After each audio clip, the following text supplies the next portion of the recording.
मैं अमित कुमार सिंघल, टीजीटी हिंदी, केंद्रीय विद्यालय दिरांग। विद्यार्थियों, आज हम हमारी पाठ्यपुस्तक वसंत भाग 3 में निर्मल वर्मा द्वारा रचित बाज और सांप की कहानी, बाज और सांप कहानी को हम पढ़ेंगे। तो चलिए देखते हैं। समुद्र के किनारे ऊंचे पर्वत की अंधेरी गुफा में एक सांप रहता था। सांप कहाँ रहता था? समुद्र के किनारे एक पर्वत था और उसकी अंधेरी गुफा में सांप रहता था। समुद्र की तूफानी लहरें धूप में चमकती, झिलमिलाती और दिन भर पर्वत की चट्टानों से टकराती रहती। समुद्र की लहरें किससे टकराती रहती? पर्वत की चट्टानों से टकराती रहती। पर्वत की अंधेरी घाटियों में एक दिन एक नदी भी बहती थी। पर्वत की अंधेरी घाटियों में क्या बहती थी? एक नदी भी बहती थी।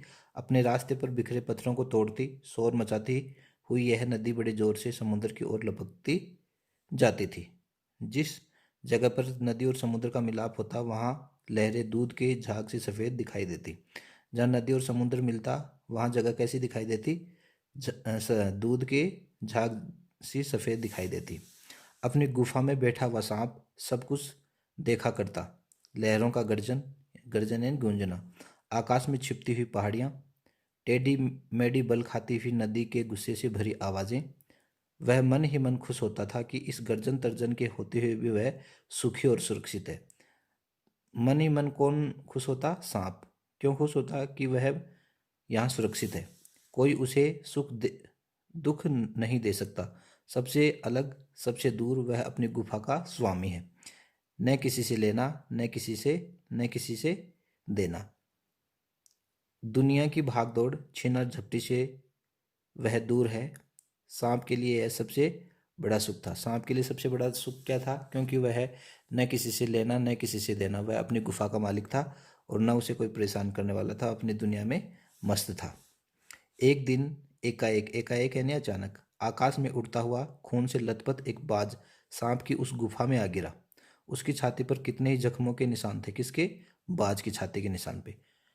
पंख खून से सने हुए थे और सने हुए यानी अ, खून में लथपथ था वो। वह अधमरा सा जोर जोर से हाँफ रहा था। जमीन पर गिरते ही उसने एक दर्द भरी चीख मारी और पंखों को फड़फड़ाता हुआ धरती पर लौटने लगा।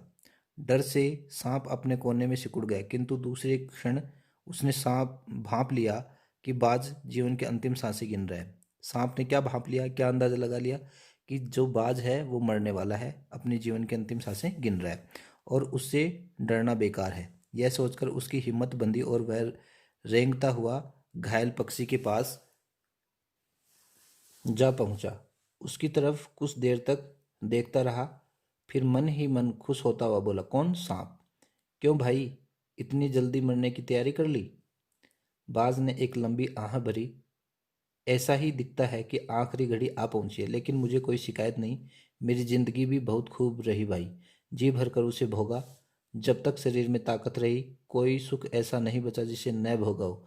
दूर दूर तक उड़ाने भरी, आकाश की असीम, असीम यानी जिसकी कोई सीमा न हो, आकाश की असीम ऊंचाइयों को अपने पंखों से नाप आया। तुम्हारा बड़ा दुर्भाग्य है कि तुम जिंदगी भर आकाश में उड़ने का आनंद कभी नहीं उठा पाओगे।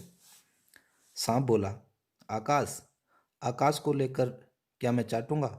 आकाश में आखिर रखा ही क्या है? क्या मैं तुम्हारे आकाश में रेंग सकता हूँ? ना भाई, तुम्हारा आकाश तुम्हें ही मुबारक, मेरे लिए तो यह गुफा भली। इतना आरामदेह है, इतनी आरामदेह है और सुरक्षित जगह और कहाँ है? ये किसने कहा? सांप ने कहा। किससे कहा? बाज से। सांप मन ही मन बाज की मूर्खता पर हंस रहा था।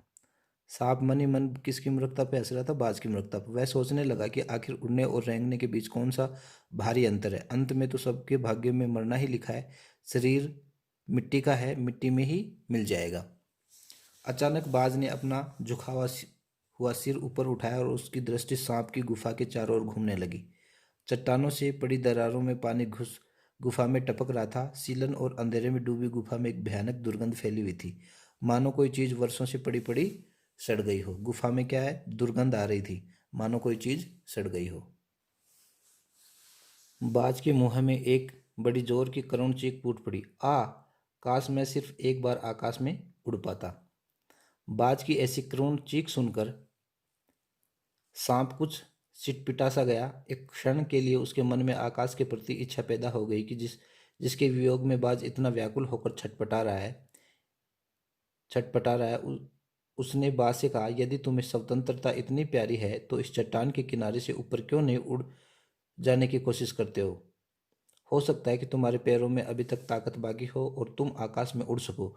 कोशिश करने में क्या हर्ज है। बाज में एक नई आशा जाग उठी।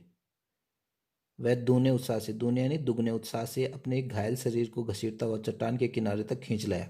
खुले आकाश को देखकर उसकी आंखें चमक उठी।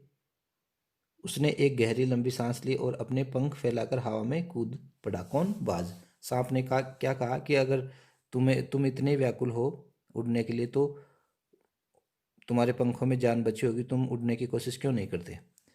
किंतु उसके टूटे पंखों में इतनी शक्ति नहीं थी कि उसके शरीर का बोझ संभाल सके। पत्थर सा उसका शरीर लुढ़कता हुआ नदी में जा गिरा। एक लहर ने उठकर उसके पंखों पर जमे खून को धो दिया।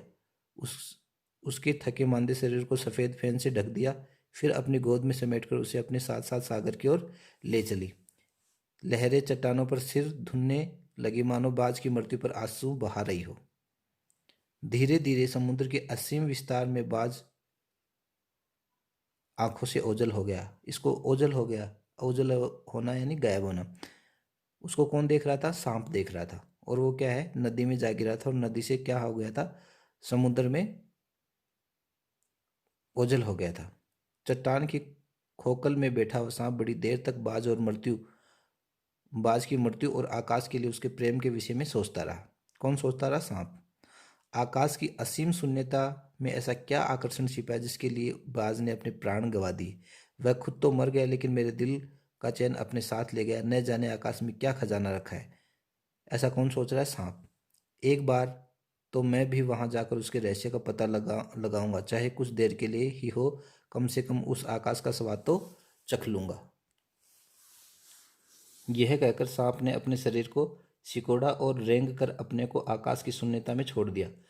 धूप में क्षण भर के लिए सांप का शरीर बिजली की लकीर सा चमक गया, किंतु जिसने जीवन भर रेंगना सीखा था वह भला क्या उड़ पाता। नीचे छोटी छोटी चट्टानों पर धप से सांप जा गिरा।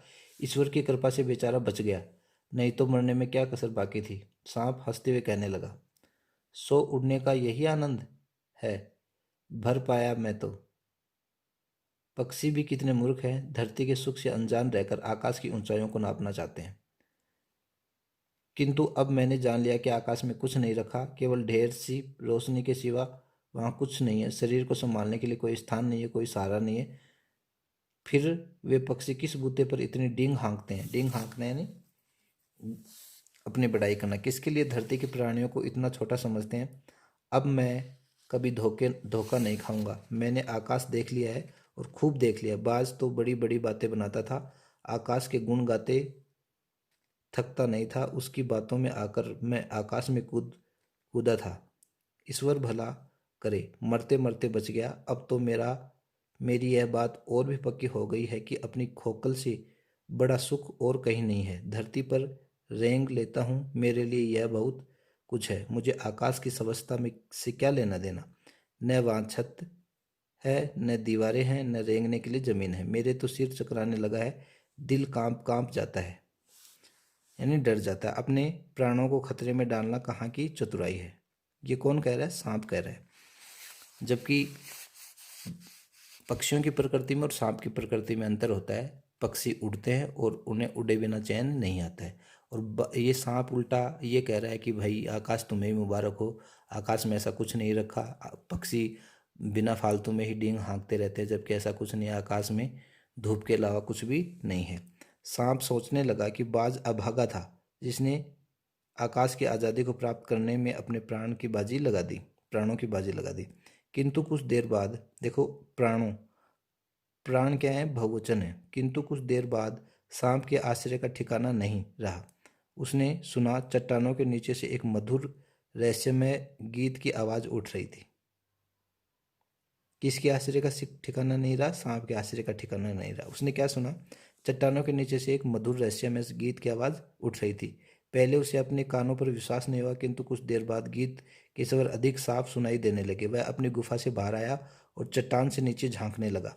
सूरज की सुनहरी किरणों में समुद्र का नीला जल झिलमिला रहा था। चट्टानों को चट्टानों को भिगोती हुई समुद्र की लहरों में गीत के स्वर फूट रहे थे। लहरों का यह गीत दूर दूर तक गूंज रहा था। सांप ने सुना, लहरें मधुर स्वर में गा रही थी। लहरें कैसे गा रही थी? मधुर स्वर में। यह गीत किसके लिए गाया जा रहा था? बाज के लिए। हमारा यह गीत उन साहसी लोगों के लिए जो अपने प्राणों को हथेली पर रखे हुए घूमते हैं। यह गीत किसके लिए है? उन प्राणों के लिए, उन लोगों के लिए जो अपने प्राणों को हथेली पर लिए घूमते हैं। और ऐसा किसने किया था? बाज ने किया था।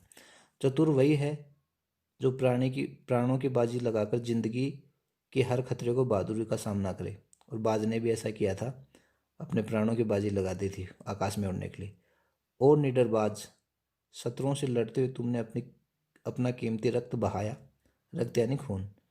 पर वह समय दूर नहीं जब तुम्हारे खून की एक एक बूंद जिंदगी के अंधेरे में प्रकाश फैलाएगी और साहसी बहादुर दिलों में स्वतंत्रता और प्रकाश के लिए प्रेम पैदा करेगी। तुमने अपना जीवन बलिदान कर दिया, किंतु फिर भी तुम अमर हो। जब कभी साहस और वीरता के गीत गाए जाएंगे, तुम्हारा नाम बड़े गर्व और श्रद्धा से लिया जाएगा। हमारा गीत जिंदगी में उन दीवानों के लिए जो मर कर भी मृत्यु से नहीं डरते। यानी इस पाठ से हमें संदेश मिलता है कि हमें निडर रहना चाहिए और बहादुर होना चाहिए। ठीक है। और क्या करना चाहिए? अपने प्राणों की बाजी लगाकर जिंदगी के हर खतरे का सामना करना चाहिए। इस पाठ से हमें क्या संदेश मिलता है कि अपने प्राणों की बाजी लगाकर भी हमें खतरों का डटकर मुकाबला करना चाहिए। हमें साहस से काम न लेना चाहिए। हमें निडर होना चाहिए। किसकी तरह? बाज की तरह। हाँ, और हमें किसकी तरह नहीं होना है? सांप की तरह नहीं होना है, जो अपनी ही एक दुनिया बनाए हुए है और अपनी दुनिया में खुश है। ऐसा नहीं है। यहाँ सांप है वो आलस का प्रतीक है, और बाज है वो साहस का प्रतीक है, शौर्य का प्रतीक है।